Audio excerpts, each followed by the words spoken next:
The Human Founder Podcast by Gali Bloch-Liran.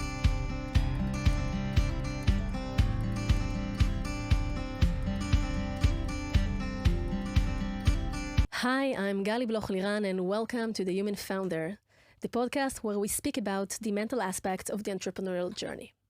Entrepreneurs often describe the emotional roller coaster that is embedded in being an entrepreneur or investor, where you experience the lowest of lows, like back in 2014 when you go in a Times Square and you understand that you don't have enough money in the bank and you don't know what to do.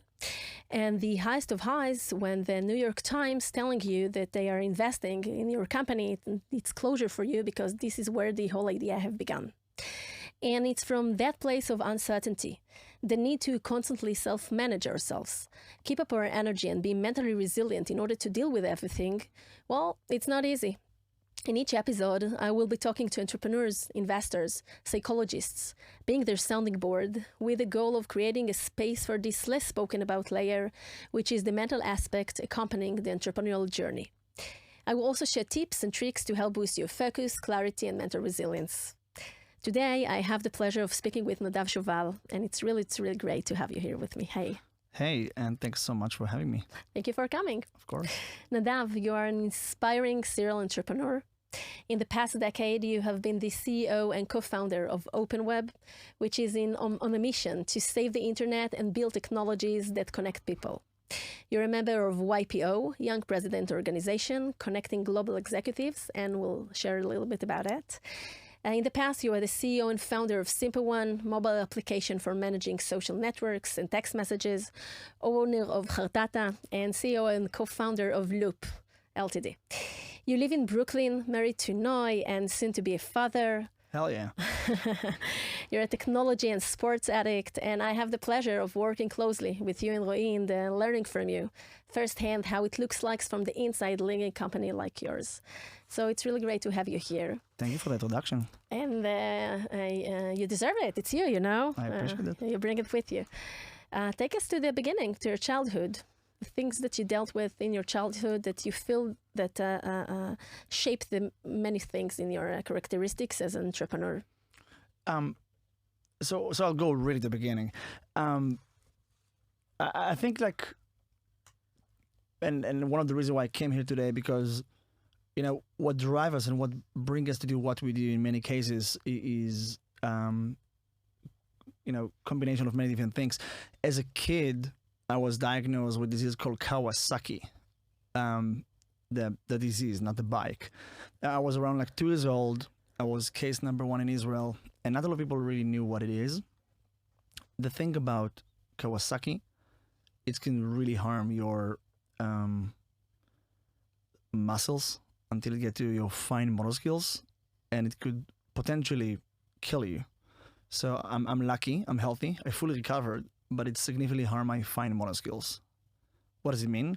It's pretty hard for me to use a pen and to write something. It got me to computers around the age of 7.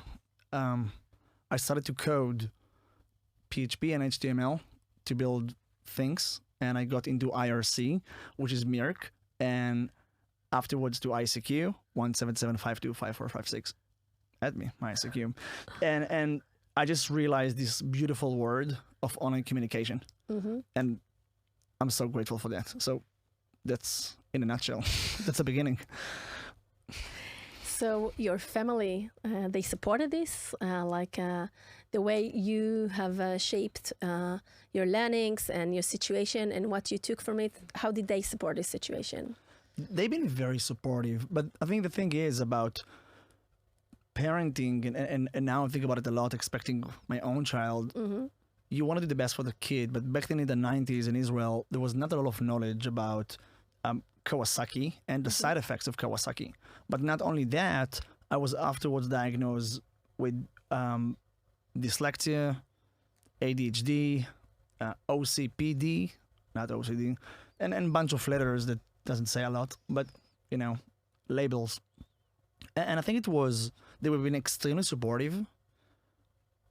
But, it's hard, right? I assume it's very hard for parents to handle a kid with issue with fine motor skills. I couldn't really write down anything. I would go to school and I would literally be in real pain, like literally massive pain when I was trying to write. It was just really painful, and people didn't understand it, but like I was trying to write and I couldn't. So I always had to go to school, which sounds now like cool, but I was kind of ashamed. I had to come with this old, huge, back then it seems to be like very, very heavy, IBM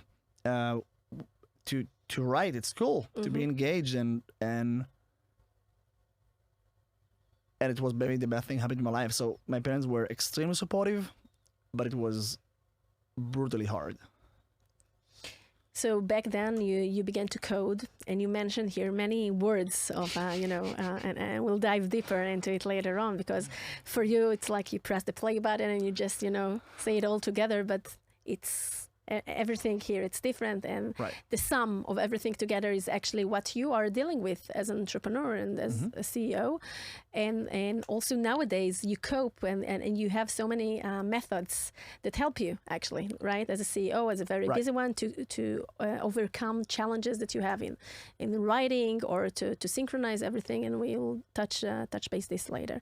So growing up, you learn how to code by yourself, going to the army, and so before the army, I knew that I really want to do something meaningful. I see myself as a liberal, but back then I think that my perspective was I want to do something meaningful with my life. I care a lot about my family, my friends. I want to do a meaningful contribution to my people, and I went to the Israeli army. And I've been through a bunch of different things, and I think the long story short, I learned a lot, different perspective. It definitely a little bit changed who I am as a person, and also gave me a lot of meaning, understanding what do I do, what I do, and how valuable life is. I think around 2013, I was diagnosed with PTSD, and the one that actually helped me to realize that was a person that I admire and love a lot. His name is Avishai Avrahami. He's the CEO of Wix, and he was one of my early investors. And he taught me about meditation and NLP and mindfulness, and it just helped me to understand what is PTSD and not to be ashamed of that and not to be afraid of that. So thank you for sharing it. Sure. Was it clear for you that you have it? Or No. that you needed someone like to reflect it to you? Listen, Nadav, the way you behave or those symptoms, it may reflect that this is something that you suffer from. And let's see how we can help you with this. I don't love the word suffering. Okay. Like it is type of, maybe for people around you, they suffer. But you don't know what you don't know. And I think as a kid, you've been told things, you've been asked for things. You don't have a lot of, you don't really know who you are, right? You don't know why you do what you do. You just think this is who I am, this is life. And you don't have something to compare to. You don't have the toolbox to make this type of understanding or analysis. My wife, which is by far the best thing happened to me, Noi, she's told me when we started to date, she was telling me all the time, like, this is not normal and you don't need to suffer. And I would be triggered fast. I didn't know things. And she really, really helped me to understand it. And together with what Avishai was assisting me with and hold me accountable for, it opened my mind. How did it look like when you say that Noi reflected you? So triggered fast, like things that... Sounds. So some sounds would trigger me, or some situations. I wouldn't be like violent or anything like that, of course. I'm not a violent person, but I would be triggered. You would see that I'm not engaged. I'm kind of like almost disconnected from the situation, if it makes sense. Like I'm here, but I'm not here. So sweating and not sleeping well, waking up in the middle of the night. And the fact that she reflected it to you, and also with Avishai that put a light on it and told you, Nadav, maybe this is what is happening and let's see how we can help it. So giving a name to it was something meaningful that helped you to start treat it? Yeah. So I don't like labeling because I think like each one of us is, great at some things and not as great in some other things. And in the end of the day, we build our own habits. We build our own life. We build our own vision for life. I don't want to be like someone else, and someone else shouldn't want to be like me. And we should always be curious to learn and improve. But I think the only good things about these labels, it give you information. And you don't have to use it, but it's there.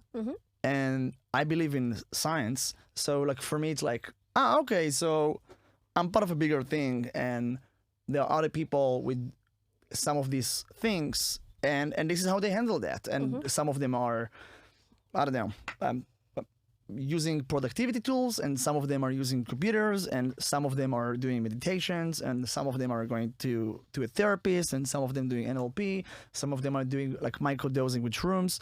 But there is so many different things you could do. And I think this labeling only help you to understand what's the toolbox that you can use, if it makes sense. Exactly, the toolbox and the mechanisms for learning that can help you make it less difficult to cope with and to integrate it. It happened, and to integrate it back to your life and how you can continue and function and feel better. So once you understood it, like it was like 2013 that you understand it? 13, 14, yeah. Did you speak about it with friends, with other team members from from your unit? No? No. Because I was like, am I broken? Like, what is happening here? So the beginning, it was mixed feelings, because I was happy to know that there is a name to that. There's something there, and there's something I can do about it. But I wasn't able to speak about it openly because I was a little bit fearful of that. What changed? What during your journey helped you to be more open about it, to share it, and also part of your experiences with other co-founders and entrepreneurs who are your friends and colleagues, that also encourage them to speak more openly about what they are going through? Going to, if I go fast forward to today, not only I feel like I'm, you never fully heal, but like, very much aware of my, the way I think, my thoughts, my imaginations, my conscious and subconscious, as much as I can, trying to at least. But I feel such a level of joy and happiness and fulfillment that I'm almost grateful. And I know it sounds a little bit like cheesy, and I'm sorry, but this is how I feel. I'm not happy for everything I've been through, but yeah, without the Kawasaki, I would not know how to code. Without my, OCD, I wouldn't build this productivity habits that really help me to be the better version of myself. Without my ADHD, maybe I wouldn't be as creative, and maybe I would, maybe I wouldn't. Without my, PTSD, I wouldn't get into truly deep mindfulness and not into the shallow perspective of it, but truly enjoying the present life. So I'm grateful, and I just feel now I want to help others if I can. I don't force myself to enjoy life, because life are pretty amazing, and there's a lot of bad thing happening in the world, like the abortion rules, like in the US and stuff. It's awful, but like there's a lot of amazing thing happening in the world. And I think a lot of founders, a lot of athletes, a lot of artists, a lot of like executives, a lot of teachers, they go through a lot and they don't talk. And because there is stigmas and negativity and legacy opinions about it, people are not enjoying life. And I want to make people's life better. So first of all, thank you for sharing it, like bravely and openly. And two things that I have heard from what you're saying now is like you're saying the Kawasaki helped me code, the ADHD helped me to be much more productive, the personality OCD helps me to be more effective, and the PTSD helped me to be more mindful and meditation and everything. And I think it's beautiful. First of all, how you develop the growth mindset from all the things and the experiences that you've been through life.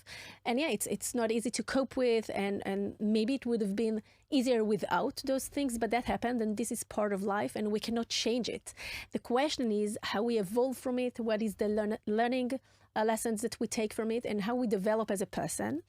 And this is very much in you. And the second thing is also the perspective. That once you're touched with those things and you're going through those experiences in life, it also gives you a perspective about other engagements that you have and other situations. And even as a CEO of a successful company and a high-paced growing company, it also gives you a perspective of how to manage challenges and how to address challenges and how to have a quick decision-making based on data, of course, but to do it fast and to act fast. And I think it's a very, very important message that you give here. First of all, to speak about things openly. And second, to learn how we can leverage and use everything we've gone through, everything we've been through, to the future, to our personal development. So thank you for this. And this is very, very important message. And I want to continue this conversation. So you started to talk about it more openly. So share with us, please, a little bit about the experience that you're going through in the YPO and what is going on in there, because this is something we haven't yet discussed here in this podcast, and it's an opportunity as someone who's taking part in this organization. YPO. And personally about you, how did it impact you? Yeah. So YPO. YPO is such a unique and interesting concept. So I'll try to really simplify, and I would say in advance, it's not a cult. It's not a cult. So these are the voices that you hear sometimes? It's not a cult. Okay. Might sound like it's not, I promise you. The thing, so what is YPO? YPO is a global organization of people, executives that run companies, not necessarily technological companies in every field. It can be, a local store, could be a I don't know, manufacturing, technology, finance, whatever. Although they have very clear criteria of who can join them. Around, I don't remember, 1 million a year. I don't remember exactly the criteria, but it's like very senior executives. Yeah, like they. It's quite funny. I almost feel like they did like a due diligence about the company. Like I had to connect our accountants to them so they can verify the numbers and the legal opinion. It was kind of like, and I had like maybe 5 or 6 interviews with YPO members. And they handpicked. Yeah, and it was like, what's happening here? You guys are pretty intense. I just wanted to join the group. Okay. So you joined the group. So a bunch of people that I met and I respected told me that I should really join the YPO. And I was like, yeah, I don't have time for that. Come on, what is this thing? It sounds to me like fluff. And I heard more and more about it. And YPO is all about the 5%. The 5 best percent and the 5 worst percent of your life. What does it mean? 90% of our conversations with our friends, colleagues, family, etc. are usually about the 90%. Day-to-day stuff. I feel good, I feel bad, how are you doing? The weather, whatever. We don't really share the best 5% of our life because we feel ashamed. We feel like it's hard for us to speak about success sometimes. But also about the worst 5%, the truly worst at work, at family, and on a personal level. And YPO is all about confidentiality. And it's all about openness and support. In most YPOs around the world, you're not allowed to give an advice. You share experience. You listen. And you try to come from a place of sharing knowledge almost. So 2 questions. The first is, what was a few of your main learnings from sharing in IPO, both as giving your experience to others and learning from others' experience? And the second one, how do you integrate some tools as part of your toolbox that you get from IPO into your day-to-day management? There's a lot, but let me start from the base. The most amazing things about YPO, you're just surrounded by really, really good people. Because I think the process is pretty good. They really bring good people. In our chapter, each city got a chapter. In New York, there's like 3 chapters. I think there was one in Tel Aviv. There's in Do you London. choose or they choose for you? You are applying for a chapter. Okay. Each chapter is around 100 to 150 people, which divided to forums, smaller forums within a chapter, which usually is like 7 to 9 people each forum. So the smallest forum where you share, it's like 7, 8 people. Yeah. Okay. When you meet every month for 4 hours, usually in person, if you're not showing up twice, they automatically kick you out. I have a funny story. I was kicked out technically, and they brought me back after 2 days because I missed a flight because of COVID. So it was okay. Yeah, but they were very strict. Okay. They were very strict. Okay. And you have a lot of different constitutions and decisions on how we behave, how you don't, like, you cannot not just show up or things like that. Everybody are very, very busy executives. You schedule everything in advance. So it's 4 hours a month. Commitment, serious commitment. It's a huge commitment. At least one retreat in person every year, and a bunch of different things. But long story short, what it taught me, perspective. Because you learn that your highest moments and lowest moments in compared to others are just normal. Because everybody go through ups and downs. And it's just so awesome to hear. I won't say the name, but like a good friend of mine, she is the CEO of a consumer product that my wife and I love. She's amazing. She's so smart. And every time, like, we share knowledge and we talk, and we're totally different industries, but we go through so many similar things. Exactly. And everything is like, oh, it also happened to others? And I'm like, oh, I didn't know that. What did you do? And everybody showed their opinion. So just like, it's very interesting to not just think about how hard is what I go through, but you see like others. Oh, actually, my issues are not as I don't know, big as I thought they are. Well, they are, but and we should recognize our challenges and how we feel towards them. But the perspective that you mentioned, so. We just had a conversation some time ago with everything that happens now in the market, etc., and how it impacts each and every company. And then you see that what you're dealing with is a very big challenge. But the day tomorrow, you see that one of your colleagues is dealing with much more serious stuff, and the successful they were, all of a sudden everything is, breaking apart, and they have to deal with it. And it really, I think, keeps us on the grounded. Grounded, not to lose our minds, to see that other people cope with other challenges. We can also learn ways to cope with things and also to get advice, but also to see that, okay, it is stormy water now and we are floating and we come out of it stronger. Absolutely. And 2 things that you mentioned, the commitment and the perspective, I think are really, really crucial mindsets as founders. As founders of a startup, doesn't matter the stage, in a very early stage or in a growth where you are today, the commitment and the perspective are very important mindsets in order to deal with everything that comes. I will not give any advice, because who am I to give advice? And in general, I don't think that each scenario is not applicable for the other one, and you don't know what you don't know. And growth mindset is about understanding that in most cases you don't know what you don't know. Experience sharing. People speak about founding a company, entrepreneurship, what's important, what's not important. There is so much knowledge out there. There's so many smart people that provide knowledge everywhere. I think it's really simple. It's about persistent and determination. Obviously, you need a lot of luck. You gotta know what you're doing.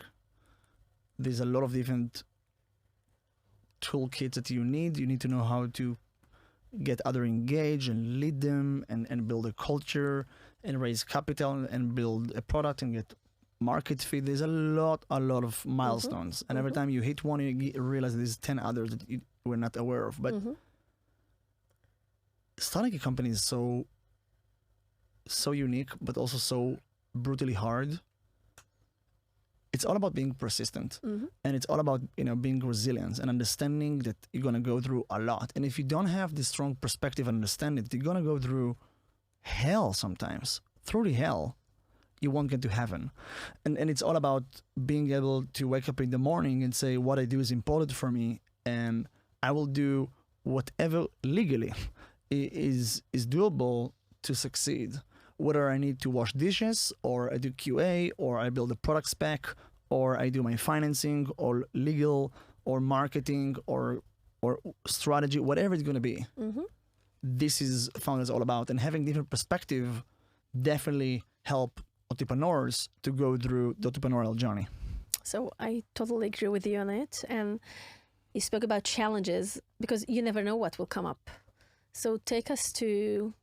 Well, you had so many challenges, and you will have in the future, because this is what it means to lead a company in a startup company that is growing, etc. And everyone are going through it. But take us to a challenge that was really meaningful and also really shaped you. That is connected, to the co-founders that you have in the past. Yeah, wow, that's the hardest part. I always like to say, if you can convince at least one person to leave their job and join you, don't start a company. Finding a co-founder, that's I think it's the most important part. So when we started the company, I started the company, and then I joined forces with a brilliant CTO that I love, and I owe him a lot as well, because he taught me almost everything I didn't know, and still about the tech ecosystem, starting a company, he's a serial entrepreneur.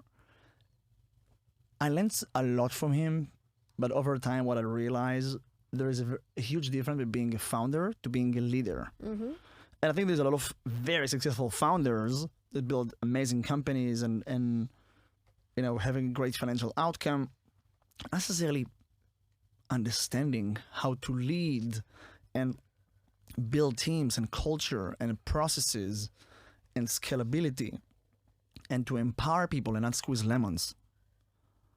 So finding a co-founder maybe took me 6 or 7 months. So many people told me no. Like, yeah, you are young, I'm not sure. I was 21 back then.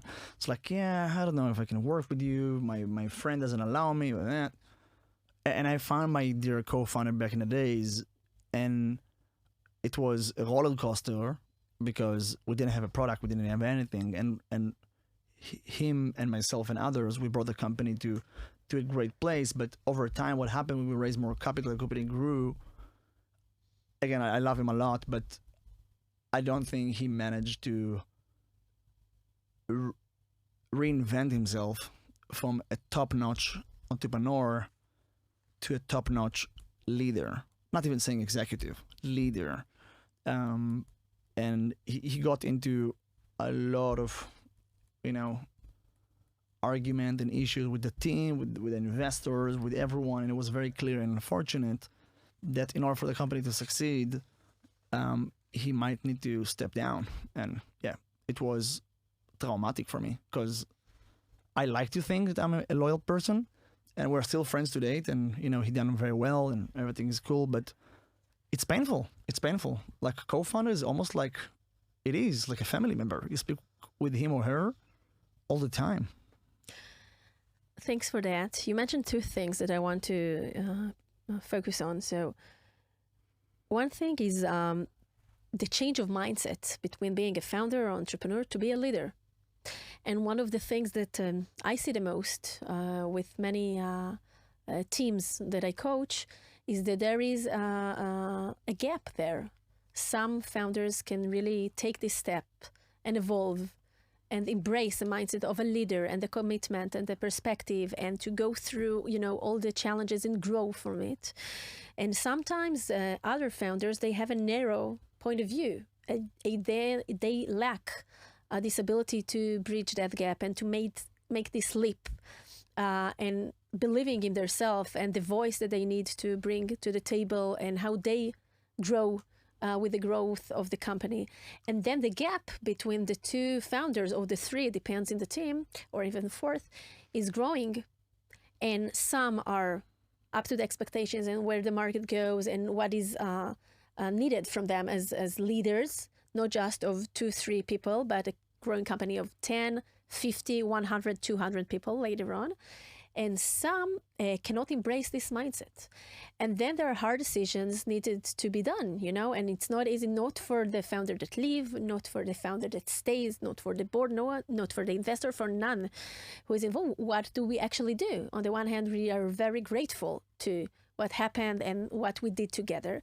On the other hand, it's not enough now because the company needs to grow. There is a lot of money in it. We have really harsh milestones to achieve. And we need the people that can deliver it, and we need to build a culture. And this is very, very meaningful to also to see it and also to reflect it to the founders and to try to make them bridge that gap. And if not, we need to see what we're doing it with it. And the other point, and then maybe you'll react, is you spoke about the loyalty. And I want to hear more from you a little bit about this, loyalty. Where is it coming from, and what are you dealing with as a founder? Yeah. I could speak about 4 hours. I know, but Sagit gave us until 12:30, so that's why I asked you before. Do you have a hard stop? Speaking of which, how you cope, with all the things that you have. You have to be very, very strict and tight on your schedule. Very, very And you much. need people around you that will be more strict than you. Yes. In order to keep it. Yes. So I'll start with the first one. Mm-hmm. I truly don't think that anyone was born a great leader. No way. Like, you're not supposed to be a great leader. Like, what does it mean to be a great leader? Being a great leader is to be able to help others to be the best version of themselves, work together, grow and learn.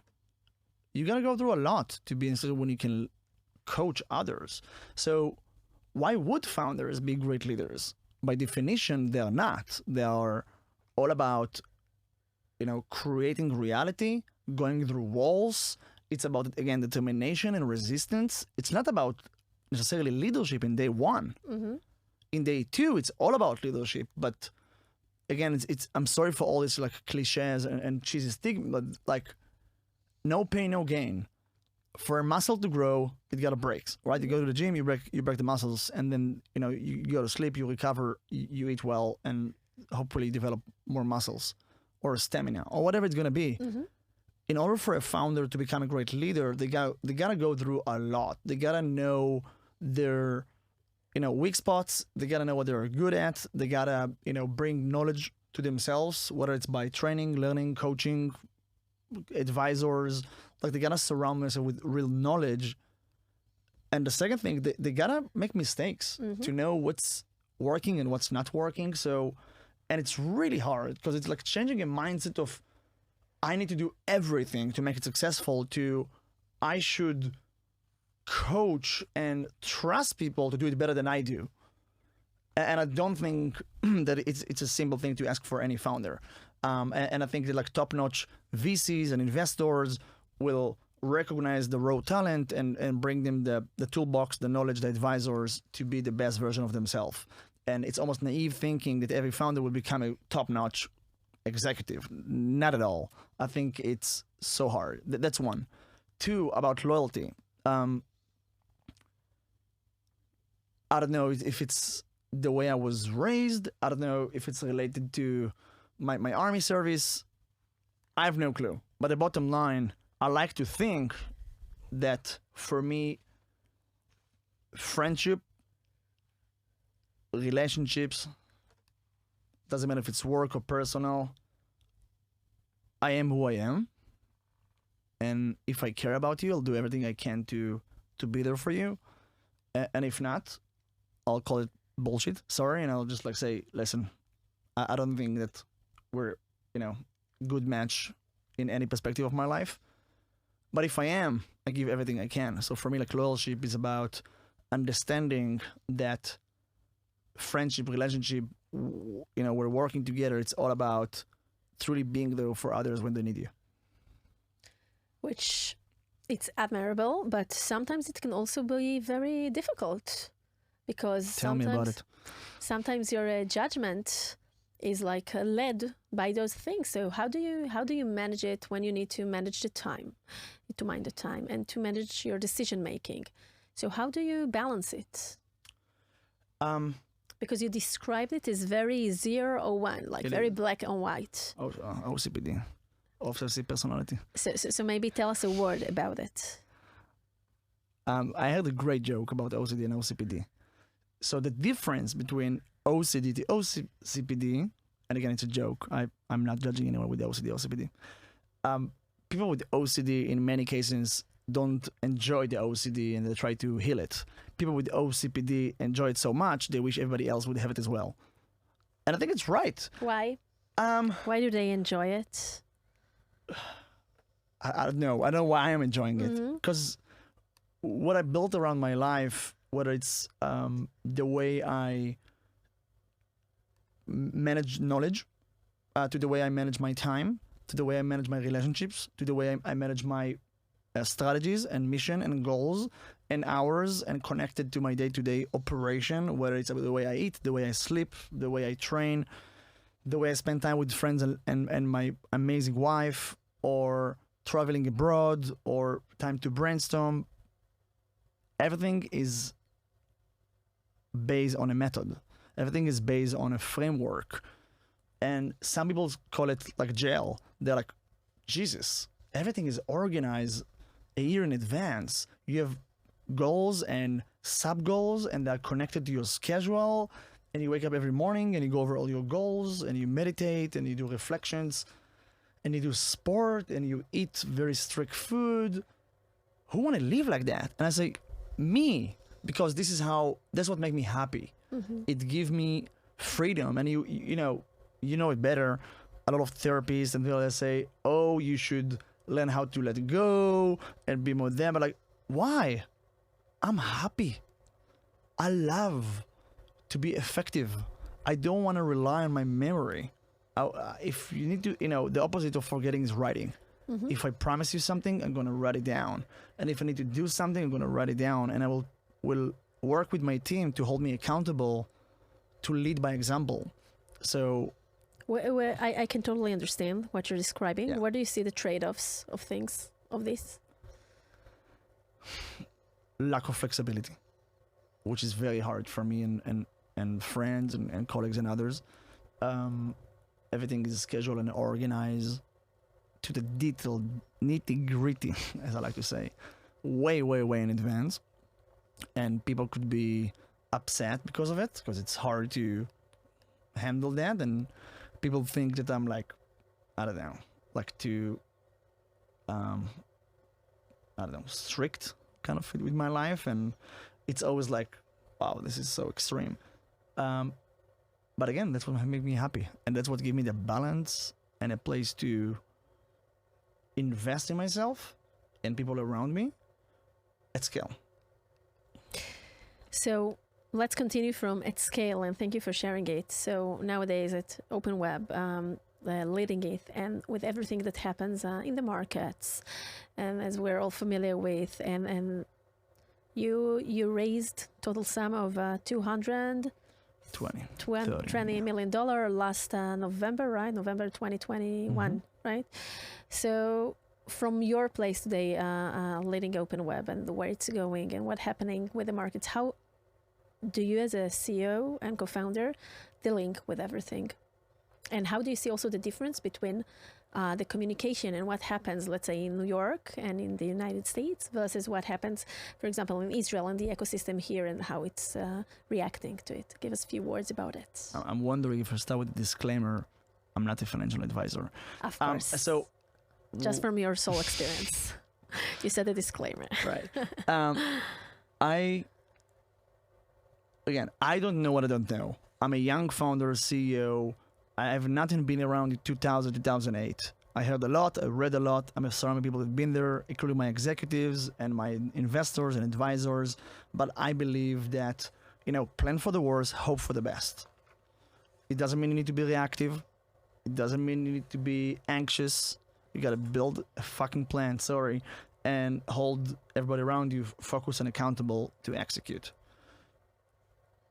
I don't know what's going to happen with the markets. It seems that a lot is happening. Supply chain, side effects of COVID-19 on manufacturing, on global tourism, the horrible war in Ukraine, and all the things that it drives, inflation, given the helicopter money of the US and EU and Israel and many others.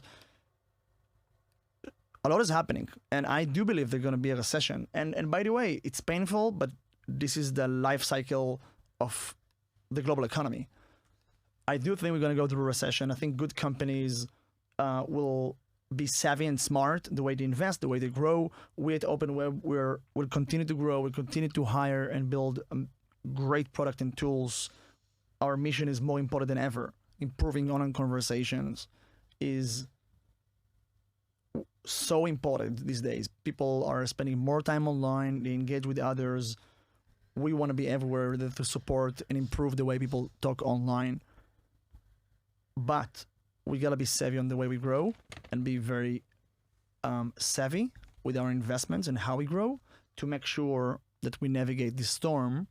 And 2-3 years from now, post-recession, we'll be able to continue to grow and do some meaningful things. So thanks for that. It wasn't a financial advice, it just was your reflection about the reality. So before we hit the pause, from where you stand today, like almost 10 years approximately, to your entrepreneurial journey and where you are today, and when you speak to younger entrepreneurs, not necessarily in the age, but in their experience, what would be the best advice that you give to the young Nadav or to them in the beginning of the journey, how to maintain and strengthen their determination, their perseverance, their resilience? What would you tell them? Because at least we agree on this, that this is one of the most important parameters in order to succeed in growing a startup. That's going to be an experience sharing, not an advice, because I don't want to give advice. Go ahead. Be true to yourself. And when I say be true to yourself, you're going to hear a lot of great knowledge, experience, advice from others. If you really want to build a great company, be real about it. Put the time, the sweat, the tears into it. FYI, it's going to be brutally painful in most cases. But if you're going to continue to fight for what you care about and you're going to have a real meaning behind of it, which could be also money, but not just money, and it's real. You got to have a real reason why you want to go through that. Money is not a strong incentive to go through what you're going to go through. You got to really believe that what you do is important for you as a human being. And if you're true to yourself and you'll stay focused and determined, even though you're going to go through fucking a lot, there's no way you're not going to succeed. And it sounds maybe cheesy or easier said than done and all of the above, but I truly believe in it in every cell of my body. It's all about being true to yourself and staying determined, eyes on the prize. If you want it enough, if you believe in it enough, you're going to create reality and it's going to happen. So thank you for these bold and sincere words. I know that you mean it, so I know it's coming from the heart. Nadav, thank you for everything we shared today, and thank you for being open about what you're going through and your experiences. I think that sharing those experiences, not just in YPO, but also in this platform, for example, or within friends and other founders, it really gives a lot of strength and normalize that we all bring with us, certain things into the equation, and we should let them be and see how we get better through them and with them and learning from them and developing all the time, because this is the most important thing as a founder, at least the way I see it, to constantly develop, constantly learn and see how we're the better version of ourselves as founders, later on as leaders and managers. So thanks for everything that you've brought into the conversation. For founders that wants to be in touch or people that wants to apply for OpenWeb, where they can find you?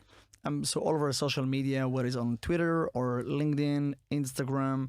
You can go to our website, to our career, and we're always hiring internationally, and we always look for people that want to improve the internet. And that's a very, very important vision. Thanks for coming.